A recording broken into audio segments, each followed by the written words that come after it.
كل أم بتتمنى تشوف ابنها راجل محترم، يقدر يتحمل المسؤولية وتكون شخصيته قوية، وفي نفس الوقت يكون حنون وعطوف عليها وعلى اخواته، وكمان يكون قادر انه ياخد القرار بنفسه. الحقيقة ده دور الأم وكمان الأب. أيوة الأب. علشان كده قبل ما تفكري في الجواز وتكوين عيلة، اختاري راجل مسؤول ومحترم ومحب للأسرة، علشان الأطفال بيقلدوا اللي حواليهم.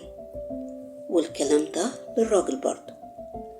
اختار ست هادية وحكيمة تعرف قيمة البيت والعيلة، علشان الجواز مش علاقة بين اتنين، ده حياة بتكون فيها بيت صغير هيكون معاكم طرف تالت هما الأولاد، فلازم نحافظ عليهم كويس ونربيهم صح.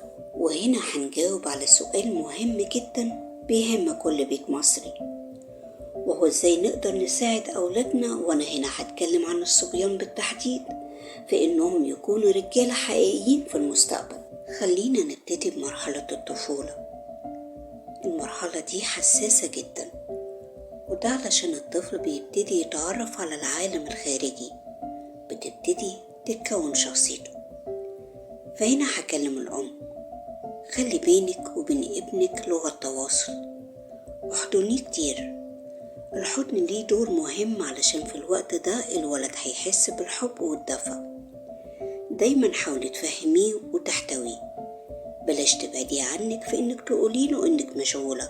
الكلام ده مهم جدا. بعد كده تيجي مرحلة التدريب. ابتدي دربيه على انه يتحمل المسؤولية، اديله حاجات بسيطة على حسب سنه. خلي بالك كل حاجة بيحاول ينفذها شجعيه عليها. ابتدي في الموضوع ده وهو عنده 8 سنين، خليه يشارك بجزء من مصروفه في البيت، عوديه على كده. هنا هيحس بالمسؤولية وهيعرف قيمة الفلوس. يمكن بالنسبة لك كلامي ده ما يكونش واقعي، لكن صدقيني لو عملتي كده مش هتندمي. بلاش تصممي رأيك على أي حاجة انت بتطلبيها منه، اتصرفي بحكمة، علشان التصميم على الحاجة هيخليه طفل عنيدي.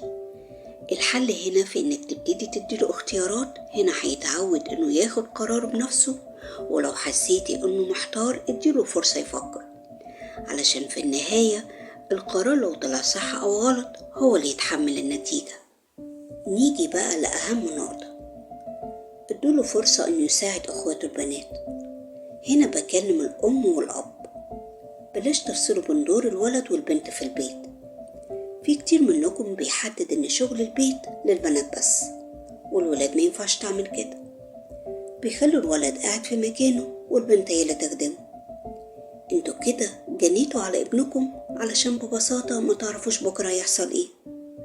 ممكن يتغرب، وفي اللحظة دي مش هيعرف يساعد نفسه، هيكون خايب فيكره نفسه. خلي الولد يعبر عن مشاعره، علشان لو كتم مشاعره هيغضب وينهار وصوته هيعلى، وفي الآخر هيعزل نفسه عنكم وهيدور على أصحاب بره، وممكن يكونوا مش كويسين. وممكن الولد في الوقت ده لا قدر الله يدخل في مرحلة اكتئاب أو يكون متمرد. علشان كده لو جواه غضب ومحتاج يبكي اوعي تمنعيه، خليه يبكي. بلاش تقوليله مفيش راجل بيعيط، هو من حقه يعيط علشان يرتاح. العياط مش هيقلل من رجولته.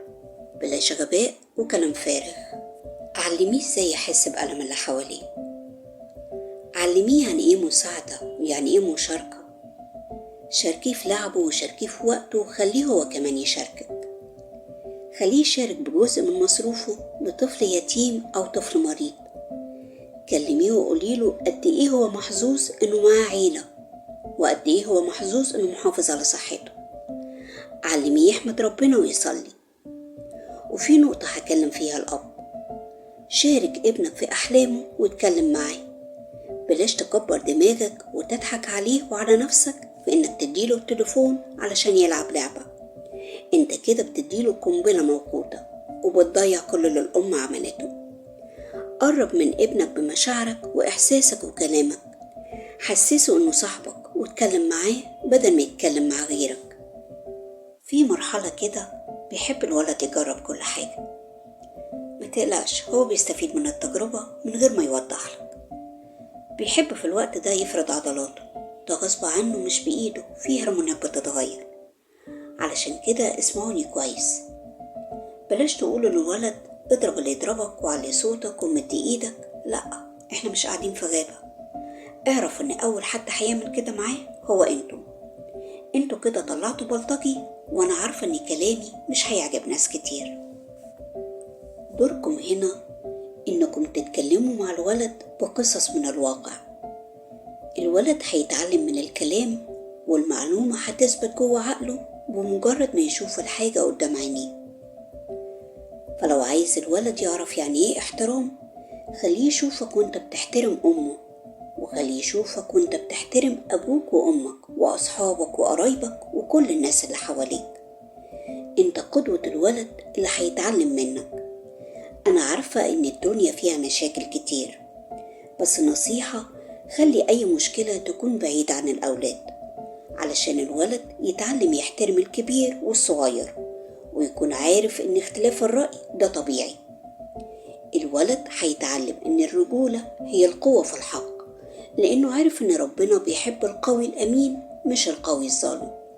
وهيتعلم ان الرحمة في التعامل، وهيعرف ان عيلته هم بيشاركوا الحياة، فلازم يخاف عليهم ويحترمهم. فازرعوا صح علشان تحصدوا صح.